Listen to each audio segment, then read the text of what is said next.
ॐ आलोक्य यस्यातिललामलीलां सद्भाग्यभाजौ पितरौ कृतार्थौ तमर्भगं दर्पणदर्पचौरं श्रीजानकीजीवनमानतोऽस्मि। श्रुत्वैव यो भूपतिमाप्तवाचं वनं गतस्तेन ननोतितोऽपि तं लीलयाह्लादविषादशून्यं श्रीजानकी जीवनमानतोऽस्मि। जटायुषो दीनदशां विलोक्य प्रिया वियोगप्रभवं च शोकं यो वै विषस्मारतमर्ध्रचित्तं श्रीजानकी जीवनमानतोऽस्मि।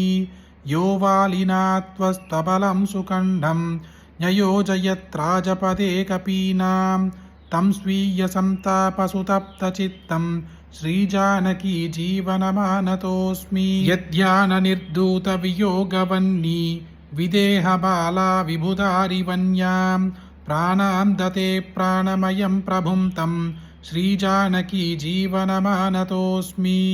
यस्यातिवीर्यां बुधिवीचिराजौ वंशैरहो वैश्रवणो विलीनः तं वैरिविध्वंसनशीललीलं श्रीजानकी जीवनमानतोऽस्मि। यद्रूपरागेशमयूगमाला नुरुञ्जिता राजरमाभिरेजे तं राघवेन्द्रं विबुधेन्द्रवन्द्यं श्रीजानकी जीवनमानतोऽस्मि।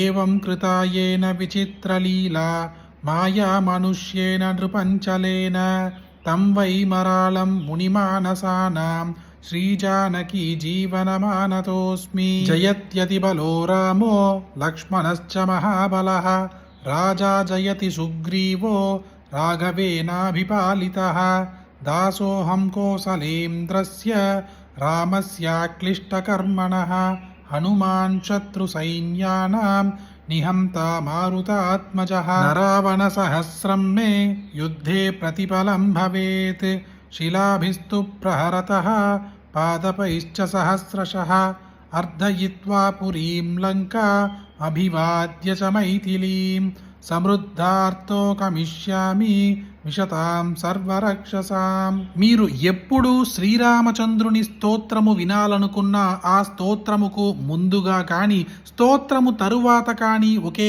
ఒక్కసారి ఓం శ్రీ ఆంజనేయాయ నమః అని అనుకోండి. మీ మనసులోని కోరిక ఏదైనా వెంటనే తీరిపోతుంది. ఇంకా ఈరోజు వీడియోలో చూసిన ఈ శ్రీరామచంద్ర స్తోత్రం ఒక్కసారి వింటే ఈ రోజు ముగిసేలోపే ఒక శుభవార్త మీ ఇంటికి చేరుతుంది. అలాంటి ఒక అద్భుతమైన స్తోత్రం మీరొక్కరే వింటే సరిపోతుందా? మీకు తెలిసిన అందరికీ షేర్ చేయండి. ఈ వీడియోని లైక్ చేయండి. మళ్ళీ ఇంకొక వీడియోలో కలుద్దాం.